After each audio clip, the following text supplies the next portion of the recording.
Kniha proroka Joela. Jedná se o kratší sbírku působivých, ale zároveň poněkud záhadných prorockých básní. Mezi ostatními proroky Joelův spis vyniká hned několika zvláštnostmi. Především tu chybí jakékoliv vodítko pro určení doby vzniku knihy. Nejspíš to bylo za Ezdráše a Nehemiáše po návratu z vyhnanství. Jsou tu totiž zmínky o Jeruzalému i chrámu, ale zároveň o žádných králích. Význačné je i to, že Joel je zjevně obeznámen s řadou jiných biblických spisů. Přímo cituje nebo volně čerpá z Izajáše, Amose, Sofoniáše, Nahuma, Abdiáše, Ezechiele, Malachiáše a dokonce i z knihy Exodus. A s tím vlastně souvisí i další zvláštnost Joelova spisu, totiž, že vlastně Izraeli nevyčítá žádný konkrétní hřích. Stejně jako řada jiných proroků varuje Izrael, že Bůh bude soudit jejich hřích, nikde ale neříká, jaký hřích to vlastně je. Nejspíš totiž předpokládá, že jeho adresáti znají poselství ostatních proroků stejně dobře jako on sám a vědí tedy o izraelské vzpouře proti Bohu dost a dost. A právě tyto tři zvláštnosti nám pomáhají tuto drobnou, ale fascinující biblickou knihu pochopit. Předtím, než Joel sepsal své proroctví, nejprve se sám věnoval studiu starších biblických spisů. A právě díky jejich promýšlení nahlédl, jak tragická je jeho doba, ale také, v čem spočívá naděje do budoucna. Pojďme se tedy pustit do samotné knihy. V prvních 2 kapitolách Joel ohlašuje takzvaný Hospodinův den. Jedná se o jeden z klíčových pojmů v celé prorocké literatuře. Jsou jím označovány minulé události, kdy Bůh mocně zasáhl do dějin, aby zachránil svůj lid a postavil se proti zlu. Příkladem jsou třeba egyptské rány v knize Exodus. Prorok Joel ovšem v těchto dřívějších událostech vidí ukazatele k budoucí době, kdy Bůh znovu zakročí proti zlu uprostřed svého lidu, ale také mezi pohanskými národy a přinese tak záchranu celému světu. V prvních 2 kapitolách tedy Joel uvádí 2 paralelní básně, které se na toto téma soustředí. Kapitola 1. pojednává o dřívějším Hospodinově dnu. Začíná líčením nedávné pohromy, kdy Izrael zpustošilo obrovské hejno kobylek. A způsob, jakým tuto událost popisuje, nápadně připomíná někdejší Hospodinův den v Egyptě. Jakoby se tu opakovala 8. rána popsaná v 10. kapitole knihy Exodus. Jenže tentokrát jsou kobylky seslány na Izrael. Joel proto vyzývá stařešiny a kněze, ať vedou lid k pokání a modlitbě. A spolu s kněžími sám volá k Bohu v kajícné modlitbě. Následující 2. kapitola má stejnou poetickou kompozici a sled myšlenek. Joel tu znovu mluví o Hospodinově dni. Tentokrát ale nemá na mysli žádný minulý, ale budoucí. Na Jeruzalém se valí pohroma. Její popis nejprve naznačuje další hejno kobylek, ale postupně vysvítá, že jde vlastně o vojenskou invazi apokalyptických rozměrů. Z kobylek se stává boží armáda, jejíž jízda i pěchota při svém postupu ničí vše, co jí stojí v cestě. Slunce se zatmí, země se otřásá a Joel volá.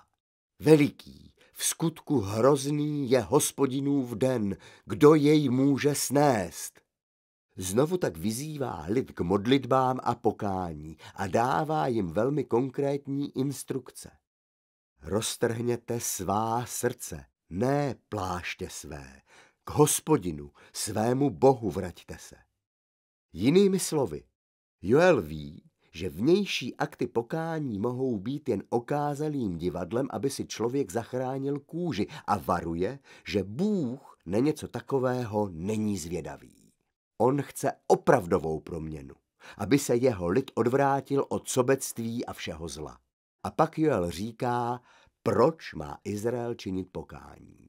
Protože Bůh je milostivý a soucitný, nesmírně trpělivý a velmi laskavý. Cituje zde z knihy Exodus, kdy Bůh odpustil Izraeli poté, co si udělali zlaté tele. Z onoho dávného příběhu Joel poznává, že boží milosrdenství a láska jsou mocnější než jeho hněv a soud. Vede proto kněze v kajícných modlitbách a prosí s nimi Boha, aby svůj lid ušetřil. Po těchto dvou básních se pak ihned scéna mění a následuje krátké vyprávění o boží reakci na pokání Joele i celého lidu. Hospodin se pak rozhorlí pro svou zem a nad svým lidem se slituje.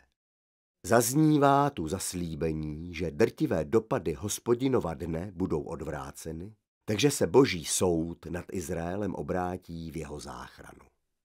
Bůh nejprve zažene útočící vojsko, ať už jsou to kobylky nebo lidská armáda, a odvrátí je pryč od Jeruzaléma k jejich vlastní záhubě. Potom obnoví spustošenou zem, aby znovu kypěla životem a přinášela hojnou úrodu. A konečně Bůh slibuje i to, že uprostřed jeho lidu bude znovu přebývat jeho slavná přítomnost. Stane se realitou přístupnou pro všechny. Až do tohoto bodu kniha vypráví působivý příběh o tom, jak Joel pomohl Izraeli uvědomit si, jak je jejich hříchy dovedly až ke katastrofě a božímu soudu. A také, že v božím milosrdenství mohou vždycky najít naději. Joel ovšem ve všech těchto minulých událostech vidí předobraz budoucího Hospodinova dne. V závěrečné části knihy proto přináší ještě 3 básně, které ze 3 pohledů reflektují boží reakci na to vše. Čerpá množství obrazů ze spisů jiných proroků a skládá z nich novou, nesmírně nadějnou vizi pro všechno stvoření. Nejprve navazuje na zaslíbení o návratu boží přítomnosti doprostřed jeho lidu a vztahuje tuto naději ještě dál. Jednoho dne v budoucnu samotný boží duch, jeho osobní živá přítomnost, naplní nejen chrám, ale všechen jeho lid. Joel tu čerpá z příslibů zapsaných u Izajáše, Jeremiáše a Ezechiele, že boží duch jednoho dne přijde a promění a posílí jeho lid, tak, aby dokázali Boha skutečně milovat a následovat ho. V další básni se pak Joel vrací k zaslíbení, že Bůh zažene útočící vojsko. Ve zkázonosných kobylkách vidí podobnost s arogantními násilnickými říšemi své doby, které bezohledně pustoší a utlačují druhé. Joel tu vychází z Izajášových, Sofoniášových a Ezechielových proroctví o nadcházejícím Hospodinově dni, kdy Bůh zasáhne proti zlu mezi všemi národy, obrátí jejich násilí proti nim samým a nastolí svou spravedlnost, jež napraví všechny křivdy. A konečně do třetice se Joel vrací k obrazům obnovy země a čerpá z nich naději na obnovu všeho stvoření. Vychází z Izajášových, Ezechielových a Zachariášových zaslíbení, že po božím dnu posledního soudu nastane obnova celého světa, jakoby nový Eden, v němž boží přítomnost poplyne z Jeruzaléma jako řeka a přinese uzdravení celému světu. Báseň pak končí vizí, že boží odpuštění a milosrdenství vyústí do úplně nového stvoření.